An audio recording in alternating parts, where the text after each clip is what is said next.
their souls mind-sucking aliens. Have you ever felt like those treatments, right? Have you ever had an experience right up your ass with John Treader? There's something that started to happen. Welcome to the Psychic Guys. Today we're investigating high strangeness in Utah and beyond.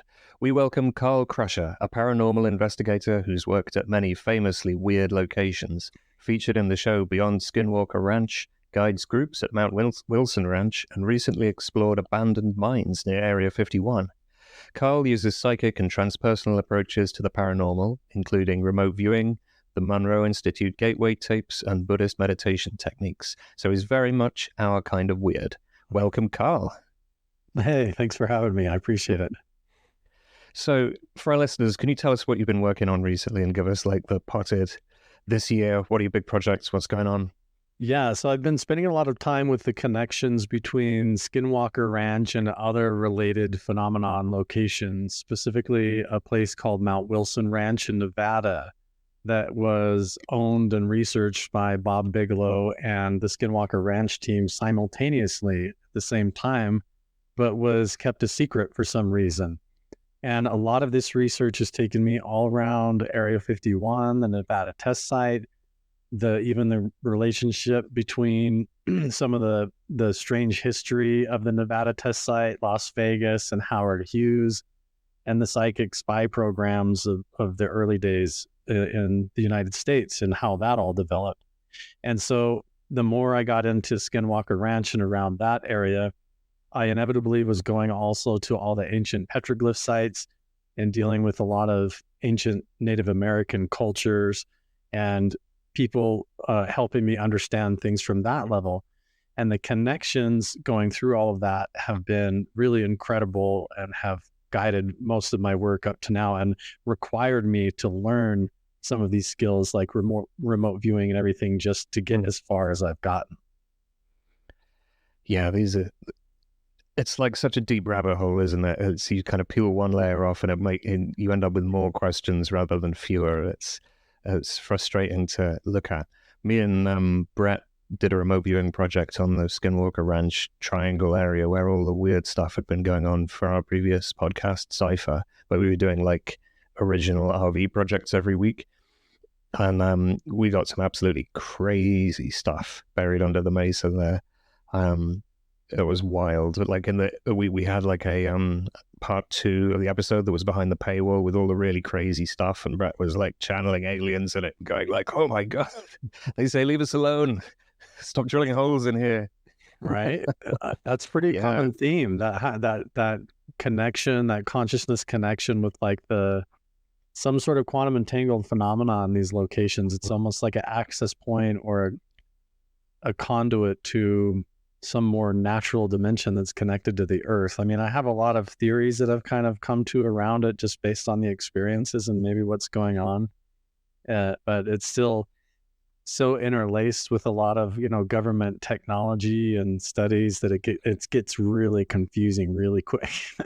Yeah. And I guess the government really wants to muddy the waters about what they're even doing there, because it's kind of embarrassing if they're into the woo. And there's also like potentially it's all mixed up with aerospace projects, right? And there's the potential for the woo being used as like a cover for more mundane but still pretty out there stuff. And it's like, what's information, what's disinformation? It's such a hall of mirrors trying to investigate this stuff. So I take my hat off you for tackling it. It is a complicated labyrinth of trying to understand all that. But I think like intuitively there's a deeper wisdom that you carry if you're really in touch and mindful with the process of all of this and how you approach it. And you can sort of tell when an environment or presence or what you're looking into is sort of synthetic or artificial or there's that synesthesia effect that comes along with it, that you don't jump to too many conclusions. You come out of it with more clues and like a glimpse of what you're up against, and being able to sort out the layers of that onion, like, oh, this feels like the government here has set up sort of psychic barriers to this. But I also feel like underneath that, there's this deeper esoteric truth to this place that I'm touching on as well, that I also feel. And those paradoxes both become a part of the information that I come out of, instead of just jumping that, oh, this is MK Ultra, or this is that, or this is the other. It's usually a soup of like all of that. And that's where it gets interesting to me, is not jumping to those conclusions, but really going through those ingredients and being like, I think that is a super important point, right? One of probably my second favorite quote is that belief is the enemy of understanding, right? And once you decide it's this, then you kind of have to cram everything into that lens, and you just don't look clearly at what the evidence is really saying, which, and sometimes the evidence is confusing, and you just got to be like, well, it is what it is, rather than trying to make it this or make it that. We have that issue in remote viewing as well, right? We call it analytic overlay, where, I've decided the target is a train. So if it's shiny, it must be the windows. And if it's noisy, it must be the wheels. And, you kind of, once you get an idea in your head, it can really make it harder to look at things objectively. And this is like such a hard thing to look at too, right? Like everything else in meditation, though, it's like being honest with it and looking directly at the fact that you do it a lot kind of helps it go away, and being self-aware. It's like pretending like you're not doing that and being like really confident in it is where you start hitting the speed bumps. I found, Daz, you've helped me a lot with that along the way. Like I've even messaged you when I was bumping along the walls of some of this and you've messaged me back and helped me through that. And I've gone to your website quite a bit to help train myself, so I appreciate that. Yeah, no props. Yeah, can I start off with a question about you said that I was under the understanding that Mount Wilson Ranch was a precursor investigation to the Skinwalker Ranch, but you said that it was being investigated by the same people at the same time, but kept secret. Yeah, so Bob Bigelow bought Mount Wilson Ranch basically 2 weeks before he decided to buy Skinwalker Ranch at the same time. Okay, yeah. But for some reason, they published the purchasing of Skinwalker Ranch in the Nevada Sun newspaper. George Knapp wrote and published that article about it. And Colonel Alexander is all in there, and they talk about this UFO ranch up in Utah, and there's no mention of Mount Wilson. But we have all the photographs of Bigelow was there, Jacques Vallée was there, Hal Puthoff is in all of the photos, Colm Kelleher, all of the who's who of that era of that program, and the founders of the remote viewing program here in the United States. Yeah, they were all up there at Mount Wilson, but nobody really knows about it. And well, that's really interesting. It almost feels a bit like how government projects work. You have a misdirection. Point everyone to one place, but do all your real investigation at another. And it goes really a lot deeper than that too. Like even when I've dug deeper behind, like who was there before Bigelow, it gets into the people that were working for Howard Hughes, and he had some of the original contracts with the government to explore all of this stuff too. A lot of people don't know that.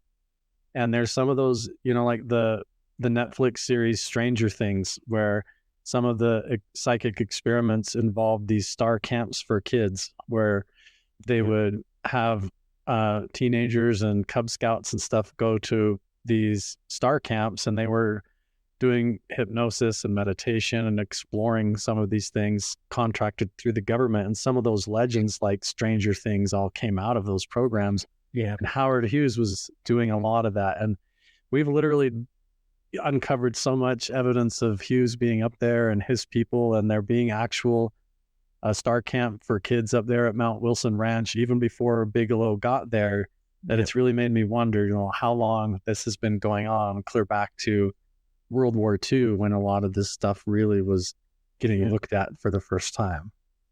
So was the high strangeness already going on before the star camp, or did all of the, psychic children make it worse, or make it stronger or something? Like, which way is the causality, right?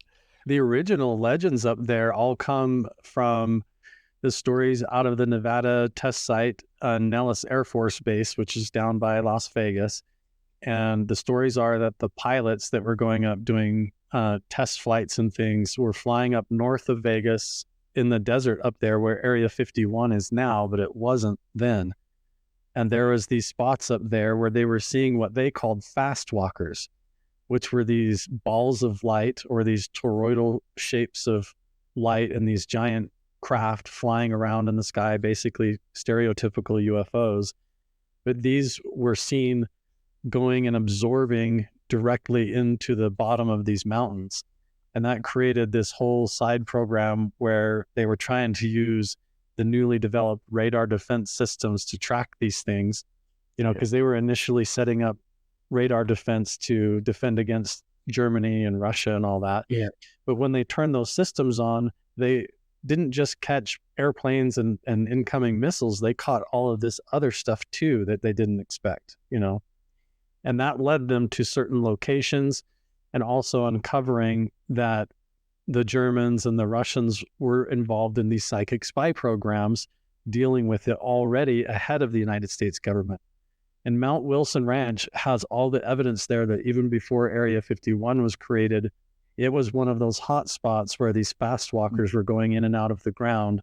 And then all of those stories that led up to the whole secret space program, the psychic spy program, and the remote viewing. Yeah. Everybody that was at Stanford and part of the Munroe Institute, at some point, they were all up there and at Skinwalker Ranch, but most people don't realize that. Yeah.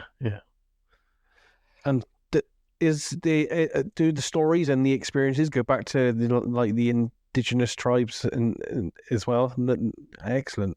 Yeah, that's where it gets the rabbit hole goes so deep that even before the owners, like when we go up there and we find these spearheads laying in the ground, the owner has brought these out and he found one. The previous caretaker gave another one to him that matches these big, 10-inch long obsidian ceremonial spears. Yeah. They look like they should be in a museum, but he literally pulled them out of the ditch bank in Nevada at this ranch. Mm-hmm. We had an archaeologist come and he's dating them to be around 4,000 years old. Mm-hmm. And what's fascinating is that the Native American people that were dwelling up there, the most recent tribes were even the Northern Paiute and the Southern Paiute, specifically a shaman named Wovoka. And Wovoka was doing these very deep rituals called the ghost dance, where they would build these stone circles and do a form of geomancy where he, as the shaman, would stand in the center of the circle, and the indigenous people would do this sort of shuffle step and hold hands and go around. And it was all in alignment with the stars and the North Star and the Big Dipper and all these ancient cosmic symbols. And the legends are that he could see the future and predict the future and do all these cosmic type psychic things and even communicate with other people at the pyramids and at Chaco Canyon. And it was almost a form of ancient Wi-Fi to them, or cell phone communication. And there's even stories of him disappearing and reappearing in other locations at different ancient sites and stone pillars, like their doorways or gateways.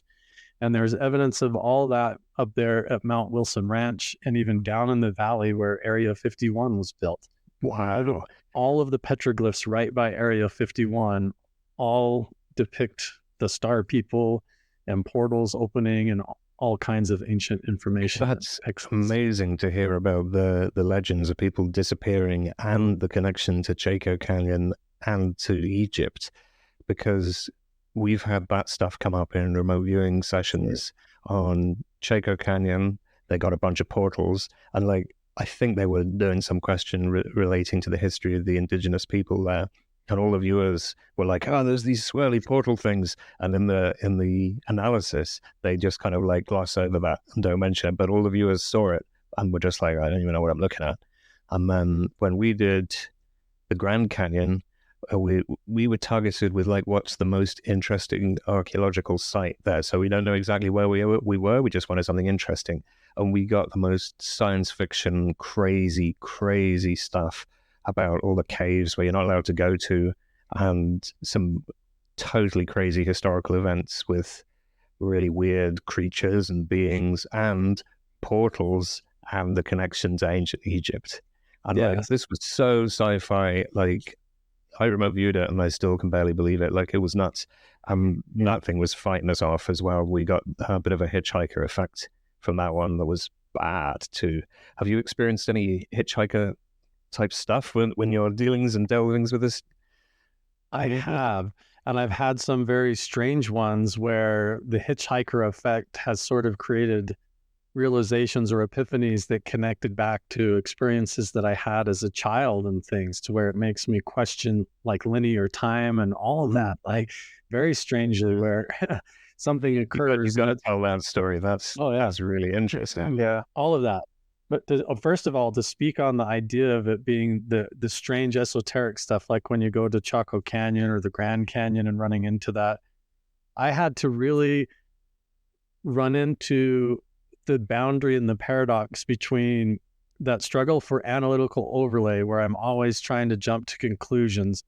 But then also when you run into something that feels like ancient Atlantis, and how to not dismiss it, but to actually still, and not be prejudiced, but not analytical overlay and be like, oh, I'm in Atlantis or something. Like, it's very nuanced. It's very difficult. And so I've tried really hard to like double check it all. And what's been interesting is my approach to it as sort of a relationship with that communication has brought people like into my life. So like if the ancient Atlantis stuff will come up or ancient Egypt stuff will come up, even when I'm doing remote viewing about Nevada. And at the time, it feels really paradoxical and doesn't add up. It feels like I'm analytical overlaying. But as time goes on, I'll get in contact with someone like a lady named V. Duo, and she's an ancient Asian linguist who studies these ancient Indus Valley Tibetan languages. And she talks about these petroglyphs in my videos where I went to Nevada look like they match these old Buddhist writings that would relate to some sort of a culture that would look like Atlantis, that would not fit. Like if Emperor Yu of the Shang dynasty shows up in Nevada, that might feel or appear to me like some Atlantis figure that doesn't make sense. Yeah. But it does make sense when I understand 10,000 years ago that Emperor Yu sent map makers and pioneers through that region to draw maps of it, and they could have gone through there and done rituals or something, and that's what I experienced. But I don't know that unless I stay with it for like a good year to get to that pot at the end of the rainbow. Sometimes I have to suspend my judgment in both ways to get there. It's very interesting. But the hitchhiker phenomena has definitely been a thing I've had to deal with. That, like the first time I went to Skinwalker Ranch and it came home, I was even having the smoke alarms above my head going off in the house when I wandered around and that kind of weird stuff. Like I was amplified like a capacitor or something, having to deal with that. And so that's been really interesting, and just how it affects my dreams and different experiences that have related back, like the one you mentioned, like that related to a childhood experience. I grew up as a kid with different sleep paralysis episodes where I would wake up in my bedroom in the middle of the night. I couldn't move my body. All I could do was look around and feel around with my intuition. And there would be like this figure in the room with me or on top of the bed or at my window. And usually I was terrified because of my religious upbringing. I just assumed it was like an evil spirit, you know. But usually what would follow was like an out-of-body travel experience, very similar to what you learn in the Gateway Institute or Munroe Institute, you know, and like up in the level 20 stuff, you know, and like, you know, detaching and seeing my body in the bed from above and then floating up and then having a whole experience where I'm like in sort of a holographic realm. And there's some sort of a shamanistic figure there teaching me things or showing me something. And it's all very intuitive, almost just like a download of knowledge or something that I wake up and it feels like a dream or whatever.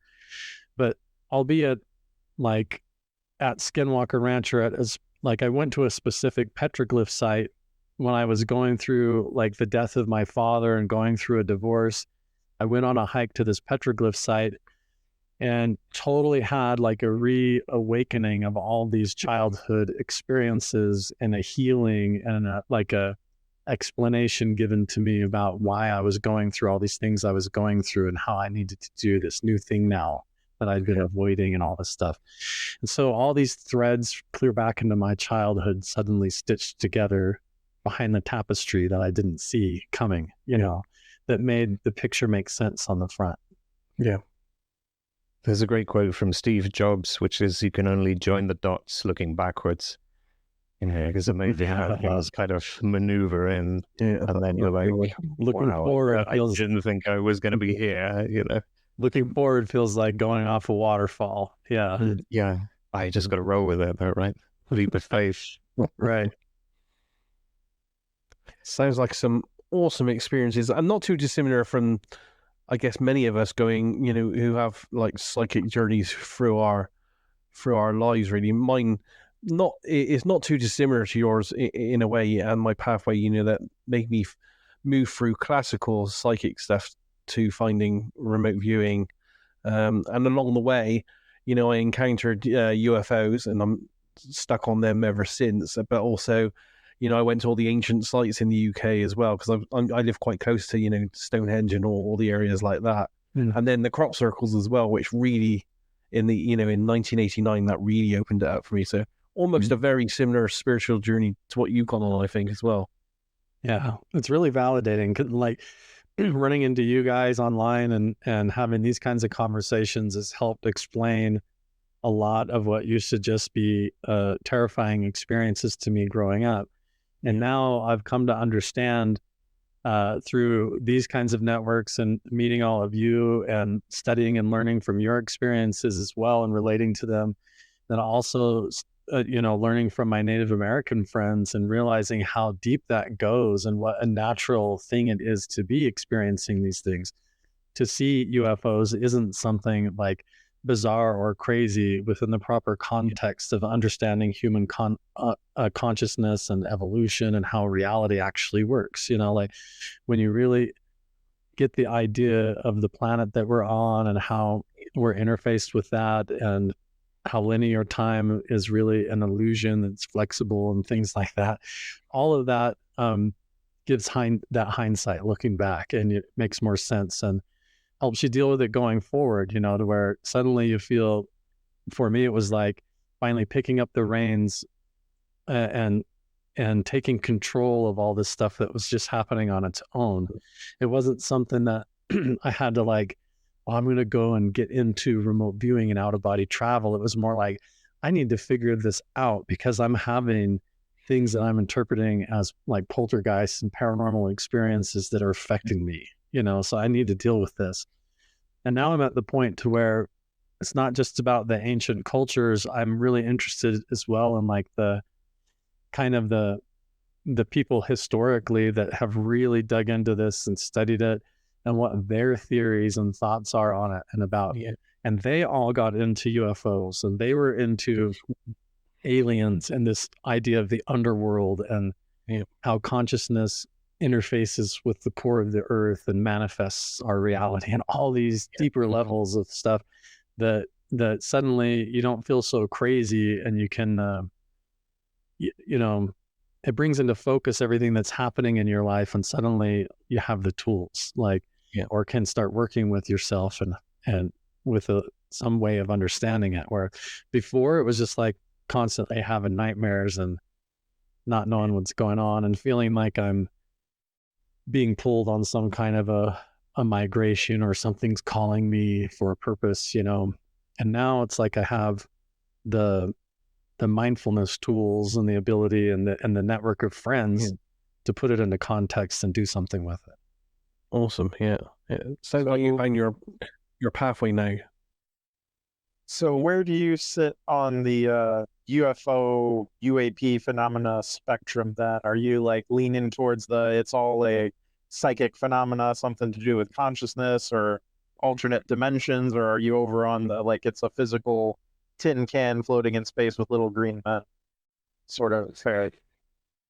I think that the tin cans with floating in space is probably the farthest out there to me. To me, it's more this interdimensional timeline phenomena. I think that I'm very, very aware when I started exploring myself and reality and all of this, at its different nuances, how what it really comes down to is how many blind spots that we have intrinsically, how we're built in with so many blinders on and limited perspectives. And you become really self-aware when you start getting into this, how your physical senses and physical interface with reality is limited down to this thin spectrum of the colors of the rainbow and that different combination of that.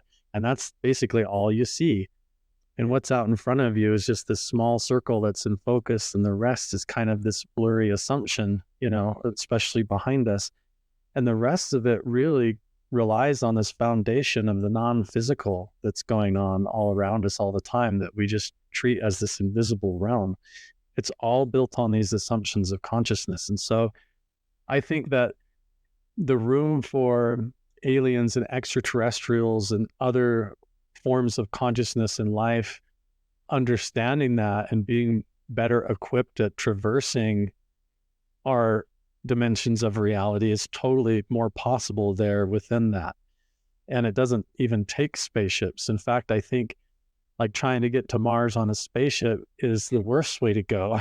It's way easier to do it out of body or with consciousness or remote viewing, or to sit somewhere and use technology and remote viewing, like we talked about as a techno shaman, to amplify that experience to get to Mars that way or whatever.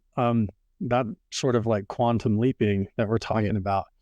And so I think that really is more of what explains what's going on with all those ancient pyramid cultures, these secret spy programs that were going on, and all of that is that reality that they were contacting aliens and extraterrestrials and these other dimensions of reality that they were bumping into are just like the radio stations or the video games saved on the hard drive right next to the one that you're playing, you know? So if you're on station 101.5, they might exist on 101. And if you start to explore consciousness and the edges of our reality and what it's really made of, then you realize that you get into that static and into those other signals and can even signal jump and pick up that information. And there's other entities out there that we would consider aliens or ultra-terrestrials or whatever, that are right alongside of us that already know how to do that. And they've always been doing it. Yeah. I don't know. What do you guys think? I'm very much on the consciousness end of it. I think the nuts and bolts kind of idea for me is like the materialist lens. We were talking about getting ideas stuck in your head about how things are, and then you try and fit everything to that, you know. And if you decide that everything is just like physical material and there's nothing out there, there's no psychic realms, then when you see weird stuff in the sky, it has to be a spaceship because there's no other explanation. And when you kind of got a more open mind and experience of these other realms and modalities, I think we got to make far fewer assumptions to say it's like a psychic consciousness woo-woo thing than we do to be like it's little green men in tin cans with special magic engines and they come from the stars for some reason and then crash. Like, it doesn't. Yeah. That sounds a lot more like government entities or corporations that like to use the real phenomena as a cloak or a cover story to hide their tech. You know, that's really. I got a Skinwalker story about that. Daz works with Future Forecasting Group, and a while back they did a project on a UFO that was seen at Skinwalker, and then like a cow or some cattle died underneath it, and there was like this sighting. There was an object, you couldn't really see what it was, and then injured, dying cattle underneath, and they were tasked to go look like, what was this? And one of the viewers, Ed Reardon, drew this like alien with a big pointy collar. He looked like a kind of science fiction thing, and I was watching it like, is this really this, or is this like a layer over the top? I'm kind of not buying the sci-fi aliens thing here. So I tasked another remote viewer to look at Ed as he was drawing that sketch and go look at what he was perceiving and see if they could peel another layer off it. And after a lot of doing that, we ended up, and they were blind to the target in this, and they had target contact with Ed and then went into what he was looking at. And after we kind of got past this overlay, the viewer said, like, I got this really freaked out feeling like I'm not supposed to be here. I've broken into a government site or something. And like we stumbled across a like super secret government human aerospace program that was using this thing as a like psychic cover or deception or something. And like we noped right out of there. We ended the session completely and we're like, oh, sorry. We did not mean to do that. We thought it was aliens. Sorry, government. Yeah, I find that story very validating because my experiences have been the same. I've even had phone calls from people historically that worked there and privately been taken to meet people that used to be caretakers at Skinwalker Ranch. And there was a whole, as many times as there were people involved at Skinwalker Ranch and worked there, like my friend Chris Bartell, who was a security guard, his integrity and intentions there were as a security guard and to explore the phenomenon, to see what was going on. But at that exact same time, there definitely was people and scientists and physicists involved in those programs kind of that had a backhanded agenda and funding. And I've uncovered a ton of the patents and everything involved around that, and even videos of some of them in recordings and stuff talking about how they were developing these biocoupling countertransference systems, if I'm saying that right. Basically, they could our DNA goes in a double helix, and the hydrogen bonds that go across your DNA are like little rods that actually vibrate. And that is our physical antenna and interface, our genetic code that makes us what we are and how we experience reality.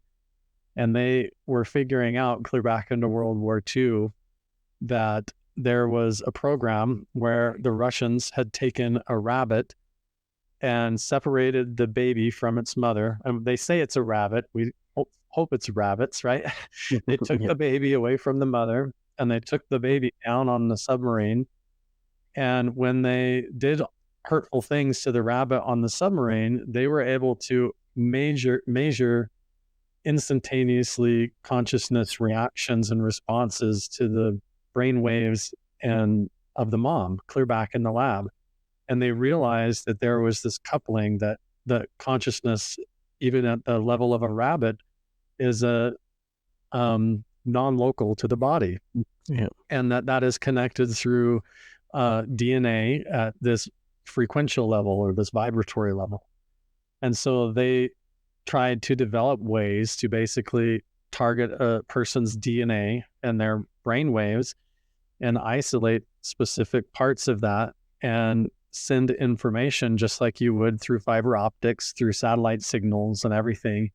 And a lot of this is why now we have like this 60 Minutes episodes coming out and people working at government agencies talking about concerns about Havana syndrome and interference syndrome, where these levels of technology that are going on are actually microwaving people because they're trying to target individuals' DNA, send a signal through the electromagnetic field of the earth, the ELF field of the earth, up through the ground, and then give you false experiences. They can make you see things that aren't there. They can put you in a trance-like state, give you spiritual experiences and make you think you're seeing UFOs and all of that. And there were sides of that were going on simultaneously, and characters that were developing that were all also at Skinwalker Ranch. So when you go there and you run into all of that, and at Mount Wilson as well, it's like that dangerous game of cloak and daggers between what's real and what's not, and what's really ancient and indigenous, and what's this technological overlay that has also knows about these places and goes and tries to utilize them. I honestly think, and what it seems like was going on, was that they realized through the end of World War II that there were specific locations on the earth that were like X points in the ley lines of this sort of energetic consciousness grid system that the earth really operates on. Yeah. And they would go to these specific key locations and try to put their professional psychics and their wizards that they had at the time, and to go sit there and basically to drive level of manifestation through the geology to control the world. And all that started to involve psychedelic drugs and technology and all the spooky stuff, with MK Ultra and all that. And there's levels of that and veins of that going all the way from Skinwalker Ranch down through Mount Wilson, all the Area 51, through the whole timeline that you have to sort out along with the ancient petroglyphs and the arrowheads that you're finding. So it's a real mystery box trying to get through it all. Yeah. What a kaleidoscope of layers. It's multi-layered on so many layers, isn't it? Yeah, and kind of scary. It really takes courage, like when you go to explore these places, like, and you run into not only the alien phenomena, but then you have to deal with those trust issues and the questions of the government and being told no, and then the hitchhiker effect. And it can really unhinge your stability in reality. It's not for people who aren't brave with it. Yeah. Do you?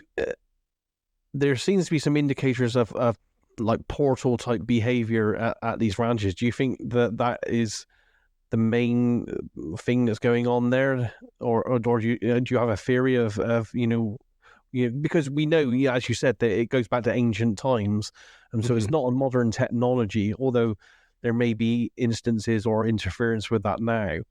Right. I think there definitely is. There's a natural phenomena that has existed there that's a part of just the nature of our planet and the universe and how it operates, how all of it works. And the secrets to those locations and how it works, or those little points that can be exploited, have been exploited and overlaid with technology, just like places that are rich with oil go get drilled and fracked. Yeah. I think it's the same kind of thing with these esoteric secret locations as well. And so what's interesting is to go look through those breadcrumbs of where they've been and gone and stayed for a decade and spent millions of dollars, and then to go back where you can and see what's still going on. I definitely run into this portal phenomena where we have we try to fly drones and the GPS records like it's clear over in the Bermuda Triangle instead of Nevada. Meditations come up like you're in Egypt or in weird places like Atlantis instead of Nevada. Like linear time is kind of scrambled in certain locations, or more loose, like there's openings. And we find stuff there. Like when Jeff and I have gone hiking down trails, he's lived there for 16 years, and we'll go down a trail that he's been down dozens of times with his dogs and everything, with his family. And then we'll go down there after a weird night there, and there's like a pair of boots and pants, like they just fell out of thin air, laying on the ground. And we start to puzzle over, why would those be here? And the next thing we know, we start uncovering stuff about those, star camps for kids, the psychic kids camps, and like that whole history. And it's almost like the ranch is revealing things as you go along. Like it's a living thing in and of itself. You have the consciousness experiences and the remote viewing, and then when you go there to validate it, it's like the place speaks to you and shows you stuff unexpectedly as you go. And you could definitely describe that as like there's some kind of a portal. Could it be could these places actually be conscious, and it's revealing only enough that the people experiencing it can handle at that one time, kind of thing? Maybe I'm at the point now to where, to me, it's like it is the living earth, or like what ancient people would almost say was God or the deities in some way. It's like it's a very deep level of like Gaia. Like you go to these areas and it's like it knows you before you knew yourself, sort of an experience that touches you in strange ways. And I think it's also very reflective. I'm still sorting out how much of this am I feeding it? Is it really just a big mirror? And I'm walking right up to the face of the mirror and really seeing myself. Like, if you experience something like a shadow figure that appears to you that terrifies you, and maybe it would terrify you if you saw your own subconscious fear manifests instantly. And these places are potent like that, maybe, I'm still sorting all that out. It's really It's actually a super common experience of it being like a distorted reflection. Like the psi phenomena are so subjective, and very often, like what you say, what people are seeing themselves reflected back in weird ways, which is why the phenomenon is really good at telling stories, right? It tells amazing, compelling stories that make great books, they make great TV. And if you kind of get sucked into that, you could end up with a kind of schizophrenic episode kind of state, because these stories will just draw you in. You know, if you're a solo practitioner and you're sitting there meditating and something comes along and says, you know, oh, hi, I'm from the planet Zargon and you're the chosen one and come with me and stuff, you know, people can really get in trouble by taking the stuff too seriously. Have you experienced that or seen other people experience that kind of, I don't want to say malicious storytelling, but kind of harmful or unpleasant outcomes from getting like sucked in? It's like a hypnotic thing almost. It's crazy. Yeah. And maybe you all have had to do the same thing, but I think when I started exploring it, the way that the phenomena can respond, it's almost like if you're going to go out and swim with the sharks, you're going to see them, you know, if you chum for them, if you go bird calling, they might come, you know, and there's something about even just opening up within yourself that's kind of like you're an X-Men and you're trying to explore your own evolution or mutation or something. And it can feel super unhinged at the beginning. And most people just want to throw that right back in a box and get rid of the key that terrifies them. And what I've done is sort of created sort of a psychic augmented reality that I live with, to where I have the secondary layer that's going on that I'm aware of all the time, that I realize is always in my blind spot. And it exists as my intuition, as the thoughts in my mind and my feelings and emotions and all that. And all those weird senses that can be attributed to like intuition and psychic phenomena and all that. And all of that I have kind of harnessed into like the Munroe Institute, and the tools that I've taken out of that have sort of taught me how to create imaginary tools within my mindful space that I can go to, where now I have doors and rooms that I can open or close and lock, or a box I can put things in, even, you know, imaginary clothes I can put myself on to get ready to do particular things. And even if they're just tools for my consciousness to grasp onto to get to the point, they're effective. And my subconscious doesn't know the difference. And so it gets the job done. And so, like to protect myself, even before I go to an ancient location or to these sites, instead of just going there to film a video, there's a whole process that I go through to protect myself. And when I go there and when I come home, in a way that I approach all of it that involves all of that. And I find that when people take that lightheartedly and they don't, they're the ones that have more negative experiences when they come home.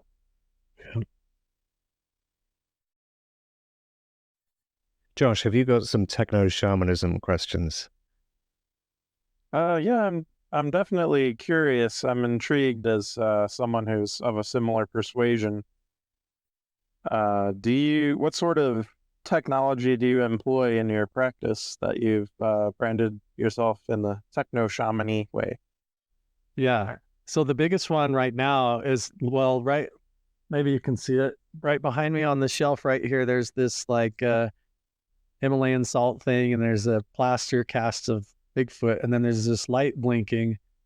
And this is a modular unidentified phenomena alert system that was built by physicist Dr. Jim Segala for me to put in my house. And it actively 24/7 monitors gamma radiation, microwave radiation, infrasound, any kind of movement or vibration, all kinds of, even the weather. It can tell the atmospheric pressure and humidity and all of that in the room. So the idea is, let's say if I go to bed tonight I'll tell you a real experience that happened, that we actually captured the data, and how this is like techno shamanism in a way. So, so I have this experience where my colleague sends me a video on YouTube about these ancient Asian petroglyphs that match this canyon that I've been to in southern Utah. And as I'm watching the video, the memory of the last time that I went to that canyon comes into my mind, and that pulls me into this conscious space where I'm like, now I'm kind of bilocating, I'm sort of remote viewing it naturally, right? That results in this like a missing time incident where I find myself now suddenly staring out the back window of my house facing north, and my phone's like timed out and my screen's off, and I'm just holding it like I'm still looking at it. It's off, and I'm just staring out the window. I have this whole static electricity feeling going on in my body. My heart like feels all full of this weird energy. And I have this a memory again of like the last time I was in that place, what the petroglyphs were, and then this whole like a message like that this is real and this is true and it's connected to here and to here and to here, and like all this kind of like a download, sort of like a validation. But then after that, I can just be like, wow, that was a cool experience. But instead, I can get on the website that we've built, and I can log into this sensor and see that right at that exact time when I had like 20 minutes where I was zoned out, there was this whole spike in gamma radiation and microwave radiation at the exact same time that Dr. Jim Segala, before I even logged in the computer, was texting me saying, whoa, did you just have an experience? I just got an alert. You had a huge gamma spike. And he knew that something happened to me before I was even able to get on to check, you know, like, and so look at that actual scientific data and line it up, and then also see if other people are having similar experiences. And then I have portable smaller versions of like this that I take that just have like radiation sensors or EMF. Then I also like to do remote viewing and consciousness work with brainwave sensors on my head, so you can see which parts of the brain are active. It's really interesting when you're doing a meditation and your eyes are closed and you're not talking to anybody, but you're recording the data and your brain is completely convinced that you're looking at someone and having a conversation, even though you're not. All of that becomes just like another layer of validation as you put the pieces together. David, we're going to have to get with him later and see if we can't like trip that system with remote viewing. We could totally do experiments where we test that, and we're getting set up to even live track it to where we could live stream those experiences, to where we could do a group meditation. If you put that live data online, though, you know, you're going to lose the fidelity of it measuring you and your experiences, because there's going to be idiots like us trying to influence our minds all over the place. It's going to mess your data up. You need to have a certain live stream. Yeah, we'll have to deal with that. But yeah, we've talked about doing those experiences. You hear about like Ingo Swann at the Stanford Institute moving a sensor at a government facility and setting off these alarms. I think it would be really cool to try and replicate. Have you tried random number generators? That's a really common one. I haven't. Like the consciousness field. A lot of random sources that are used for cryptographic stuff, you know, mundane things, they use quantum effects to generate truly random numbers. So they're very susceptible to, you know, because they're like indeterminate things. It could be a 1, it could be a 0, and there's just like no way of predicting it because it comes from these weird vacuum oscillation, quantum hand-wavy kind of things. So they're super susceptible to changes in consciousness. Have you heard of the Global Consciousness Project? They've been going for ages. They use random number generators spread around the world, and then their theory they're testing is like when there's big events, they should get less random. There's some fascinating recent work out of the Weird Lab, WYRD, where they've got this device they're calling the Weirdoscope for measuring weird stuff. And I think it's got 4 random number generators in. And what they do is look at the difference between the two and have these algorithms for pulling. They've tested it on like sports games, and they took it to a hospice where people were dying and were getting like huge spikes every time somebody passed. And there's like this event going on. So they tried it in all these different places. But I think you can... maybe not quite yet, but soon you're going to be able to buy one of these things, and you should get one and add it to your shelf. Definitely should. Yeah. I want to I can talk to Jim too. I think, like that's one of those ideas we've discussed, even adding, like it would be cool to have a little speaker on it or attached that when there is a gamma spike, it would be interesting to have it make a noise or to light up a little bit more and alert, to be more validating at the same time. Cause then I can put a camera. Is this dangerous levels of radiation or just statistically No, they're pretty minute, the sensors are really minute. What's interesting about it is it's just like when it starts to capture what we would call a large wave that's not necessarily harmful. It just comes in a packet or a form that there's just no way that it's something that came from me or that I imagined it. It literally either our mind has the ability to literally reach out and touch things as if we physically touch them in a way, or something comes into the house and is interfacing in the environment and creating the experience or having the experience occur, opening up to it, and the sensors catching that echo in a way. So what it all means is still really speculative, but yeah, like adding those different levels to the device and being able to have the random generator number would be awesome data to live stream that. Like if it suddenly compressed and got less random along with the gamma spike, meanwhile I'm having a out of body experience in my bed in the other room, like that levels of data that are really interesting to exploring what all this is about. I think. Yeah. Have you tried taking any of these tools to weird locations like Skinwalker or whatever, and then leaving them there and getting long-term data and seeing like what do you get? This device I actually just brought back from Mount Wilson Ranch, and Jeff asked me to get it out of there because he couldn't tell if the device was doing weird stuff to him or if it was just capturing the data. And I kept trying to reassure him and everything, but Dr. Jim Segala that built this device, he was an intern for Hal Puthoff, and Hal Puthoff was involved with Stanford and associated with people that were involved in all of that, psychic spy, MK Ultra conspiracies. And so, people are paranoid. I'm right up at that edge. And so I take measured chances and everything. I feel like my cell phone and other devices are way more intrusive than Jim's device to me personally. Oh, yeah. So it doesn't scare me. For me, it's been really validating. I immediately would wake up from a dream or have a strange meditation experience. And it's been really reassuring to have Jim to talk to and be able to log in and look at the data and be like, wow, I didn't just imagine that. There is something going on. That's been really cool and less terrifying for me than anything else. But that's not the case for everyone. Some people don't want anything to do with it. Yeah. All right. I'll admit I took a crack at it in case you get any weird text messages from around 2 or 3 minutes ago. Right. Okay. I'm looking at my clock. I'll go check for sure. And then I'll do an update and let you know. All right.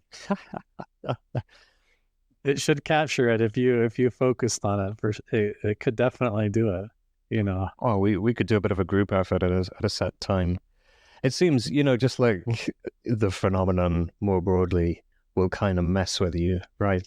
If you come up, if people have been seeing a UFO at 9 p.m. every Tuesday, right? So it's predictable. The day you take your camera out there is the day it doesn't show up, right? It kind of reacts and responds. It seems like when we try to do experiments where we try to influence these things, it works until you try and make it work and kind of put it in that experimental situation where you're trying to force it to now do your thing. We get all the remote viewers, we'll get the psychics, we'll get whatever, and try and influence this, and then it won't do it. But when it's like it's a fun game and it doesn't matter and everybody's just messing around, that's when it works. Like our own state affects the effect.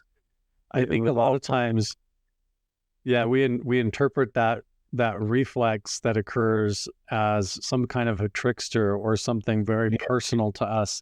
And a lot of times I think we're really just at the edge of that reflexive response of the universe and being up there, like really up to that mirror. And so it gets, I can start really feeling like this is messing with me or setting me up. But to me, it's, I've kind of learned like anything else, Like if you're in a dark room and there's a candle over in the corner, the closer that you try to get to the light, it just makes a big shadow behind you that grows and grows and grows. The closer you try to get to possess that light or touch it, the bigger the darkness is that you're creating too. And there's something about sitting in the center, that ancient wisdom that a lot of the Buddhists teach, that Wu way or the center way, where you're unbiased and you really truly don't care. You're just an observer, and you still take away the richness of the experience and the whole sincerity of it. But while you're going through it and to get there, you have to be almost so neutral. You're almost just like a needle on a record player. You know what I mean? Because as soon as you start leaning, you're pushing things, going to get false information and stuff. But yeah. Well, I can't remember where we originally started on that, but yeah, it's like, I think the harder you try, there is a natural reflex that sometimes feels very personalized, and tricksterish. Yes. Well, trying hard is kind of like, it comes from emotional desire or attachment to outcome, and giving too much of a shit about it, and you've got to be like totally detached and peaceful and to interact with this stuff, it seems, which is, I think, why it's common to have these in like meditation, or just when you're falling asleep, or when you're out enjoying a nice sunset and your mind's kind of blank and you're nice and relaxed. But if you sit there and kind of go and really try and make it happen, and you're all in this tense, attached state, that's not when it's going to work, is it? Yeah. And I think that's part of why people, when they first get into this kind of stuff and they start to get interested in exploring it, they realize that without really trying very hard, it gets freaky real quick. And that's where the counterintuitive part, the harder that you try, the more it's like it clinches up and resists, and you have that reflex. And when you first just kind of dabble with it, you get that Ouija board response, and everybody freaks out and they shut it down, And so, and I think that's where these secret programs know that, and they try to weaponize that or use it in other ways against each other and everything. And we just have to stay in the middle and explore ourselves and our own path through all that. Yeah. Oh, I was just going to ask Carl, he's obviously come down a lot of rabbit holes since I last spoke to him, and, done a lot of personal journeying. I just wondered, where do you think this journey is taking you? And, maybe over the next year or so, do you have any set plans or goals, or is it just by the seat of your pants with this? A lot of it's been on the seat of my pants. Like, I've been spending the last couple of years at Mount Wilson Ranch, and I'm basically, the TV show's getting ready to come out on the History Channel, and everything about my work there, including the owners, and our whole relationship, was kind of like that project for me. I'm ready to pass the ball and move on to other things. And I feel like that throughout this whole summer, I'm going to be opening up more into the more ancient history and the connections with this phenomena and what it means to us and how far back this goes, to try and help understand it. Yeah. Because the more I go, I'm not opposed to going up and around Skinwalker Ranch and to Mount Wilson Ranch and a lot of these really hot button topics that are popular on TV. But at the end of the day, they are also infiltrated with CIA and people from the government and all these kinds of stuff that you're really playing a dangerous game sometimes at a certain level. And I have gotten phone calls, and I've had people call me on the phone from the government and remote view me and tell me what I'm wearing and where I'm standing and try to scare me and stuff like that, when I'm at Mount Wilson and things. And I just reach a certain point where I'm like, I resonate a lot more working with the Native American friends I have, and going up in the ancient canyons and sitting there and getting back to my own personal journey. And for me, I would love to come over and experience Stonehenge. I would love to do more global and regional things and get less specific around these government conspiracies and what it really means for us and has always meant to these ancient people. So I think I'm going to take my content there. Yeah, the Awesome. ancient culture's direction. Yeah. Stonehenge is a bit rubbish these days. You want to go to Avebury instead. Yeah, Avebury, cool. It's way better. It's like one of the biggest man-made stone circles in the world. Yeah, huge. With a village in the middle of it. It's that big. To me, it's such a key. Like, I can't go to any of these sites without running into Navajo medicine wheels, ancient Paiute stone circles, standing stones, carved ritual stacked stones. Like, they were trying to use the surface of the earth and the rocks themselves almost like a circuit board to connect with this energy and with this knowledge and information. And it was a global thing, you know, and they were all into it and connected and communicating. And when I go to these places, even like not the touristy ones, but the secret ones and things, that's where I feel closest to home and where I feel like the richness of the experience and these doorways really open for me in my consciousness.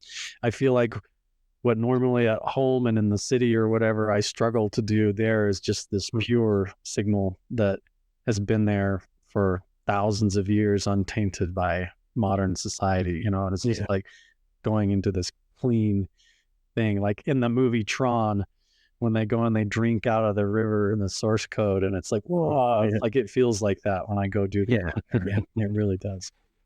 For yourself or anybody else living in the city, I haven't tried this because I find the same things, so I live in the countryside instead. But apparently having a good pranayama breathing practice helps take the edge off the weird psychic noise difficulty of being in that urban built-up environment with everybody's weird energy bouncing around all the time. As I say, not tried it because a few days in the city and I'm like, I've had enough. I need to go home.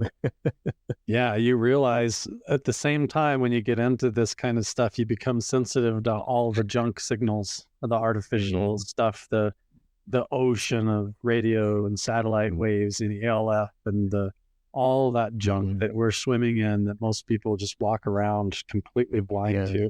When you start getting into becomes normal, right? That's just what it's normally. It's always been like that.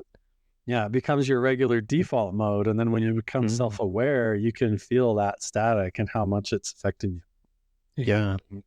Look, we've just hit the hour, so Daz and Josh, do you have any closing questions to ask? And then no, it's been awesome to catch up with what you're doing. You know, I think it's an amazing journey you're on, and you know, it'd be good to get you back on. You know, maybe in 6 months or a year's time to see where this journey is now taking you. You know, because we're all on our own personal psychic kind of exploration journey. So yeah, we can all share and see where we end up. Absolutely. And anytime you guys want to do like a group experience and we could talk to Jim and device or even get a device sent out to you guys and we can do different remote things with the data, I think that'd be really... That would be an interesting experiment, wouldn't it? Yeah. Definitely can do that. I have a whole home study team set up through my Patreon and I'm doing all that and it's already going. It's very cool. Yeah, make sure you pass any links you want to go with, the description and stuff to us, and we'll add all that to the files. And is there anything you want to tell listeners about? You mentioned Patreon. Where can people find that? Promote all your stuff. That's pretty much it. You know, I post everything on YouTube and my Patreon. I have all the social media just because I do that. So TikTok. What's your OnlyFans? Yeah, I actually get requests. I get some of the ladies who'll message me and ask me on my OnlyFans. I haven't gone down there yet. Thanks for asking. That's flattering, David. I appreciate that. I love how you say you haven't gone there yet. Like, not yet. Even the door open, right? We should make the psychic version of OnlyFans, shouldn't we? We'll see. Yeah. Let us know in the comments below if that's something. You just got to learn remote viewing. Well, yeah. Thanks, Carl, for coming on. It's been great. You know, it's great to hear about your experiences and what's going on there. Is a lot more in depth than most of us know from what we see from the surface programs and the bits and pieces we see online. I appreciate it. And you guys, I'm welcome. I'll come back anytime you guys want. That'd be really awesome. Yeah, it's been very interesting. Thank you. Okay, cool. Well, thank you so much, Carl. I guess we'll wrap it up there. And I think we're going to have to continue this conversation another day, right? Because we've touched on so many topics that are super interesting. And you just want to do like a whole show on each thing, and then it's like, no, we can't get too bogged down. So yeah, we'll see you again. can hit on go into the Atlantis, or even just dance around Skinwalker, and I mean, you could spend an hour. Yeah, there's just lifetimes of work on this stuff, isn't there? For sure. Absolutely. Yeah. Sweet. Cool. Well, until next time, goodbye. Thank you. Appreciate it. Thanks, guys. Messages. I don't believe in messages. Penetrate mind-sucking aliens. Have you ever felt like this right? Have you ever had an Egyptian deity just right up your with John and Treader? Or something? Is this a started to